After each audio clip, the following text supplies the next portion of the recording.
Hiyo ndio pointi yangu ya msingi kabisa ambayo nataka siku ya asubuhi ya leo ukamatane nayo unapoenda huko kazini. Kumbuka nimekwambia muamini Mungu katika mambo makubwa magumu ambayo yamkini pengine unayapitia, ambayo yamkini pengine uyaoni, pengine analeta shida kwenye maisha yako. Muamini Mungu katika mambo magumu. Anasema ishara hizi zitafuatana na wale wamwaminio Mungu. Manake imani, muamini Mungu juu ya mambo yako yoyote yale unayokuwa unayapitia. Muamini Mungu. Mungu ataachilia wepesi. Mungu ataachilia uponyaji. Mungu ataachilia baraka. Mungu ataachilia ushindi. Ni kwa sababu wewe umemwamini Mungu. Ndio maana anasema ishara hizi zitafuatana na wale waaminio. Nimekwambia kipindi hicho ambacho nakipitia, inawezekana kuna mambo magumu ambayo unayapitia,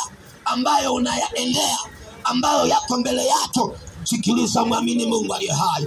Ili neno wakati Yesu anasema hajabagua wala hajaacha upendeleo kwamba labda anachagua watu wa aina fulani eti hao ndio anawaambia. Sikiliza, ni yeyote atakayemwamini Bwana. Ndio maana asubuhi wakati niko nafanya maombi na watu wanapita, nilizungumza na wale wanaenda kuwaona wagonjwa hospitali.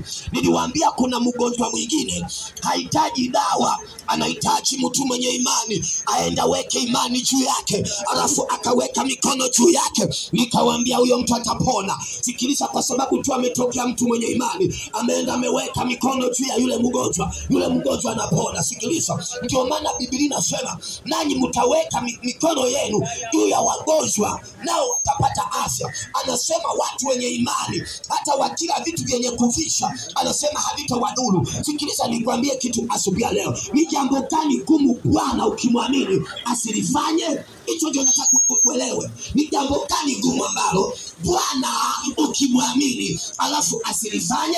Nataka nikuhakikishie siku ya asubuhi ya leo, mahali popote unaenda kazini, haijalishi maeneo gani unakabiliana nayo, mwana wa Mungu, sikiliza, Biblia inasema ishara zitafuatana na wale waaminio. Hiyo haina ubaguzi. Ukimwamini Bwana kuna mambo mema Bwana ataachilia ndani yako. Ukimwamini Bwana kuna mambo mazuri Bwana ataachilia ndani yako. Sikiliza, nikwambie asubuhi ya Jumamosi ya leo, mahali popote unaenda, nimekwambia nyinyi mnaoenda na hospitalini kwa ajili ya kwenda kuwaona wagonjwa, nimewaambia ukifika kule usiishie kumponea huruma, weka mikono juu yake naye atapata uzima. Muombee, weka mikono juu yake, juu ya kichwa chake, naye atapona. Ndio agizo Kristo analiacha kwa watu, ndio agizo Mungu analiacha kwa watu. Sikiliza asubuhi leo, pokea ili agizo mama, pokea ili agizo baba. Anasema ishara hizi zitafuatana na wale waaminio. Sikiliza, nikwambie, hakuna jambo lolote gumu ambapo kama utamwamini Bwana alafu Bwana akashindwa kukusaidia.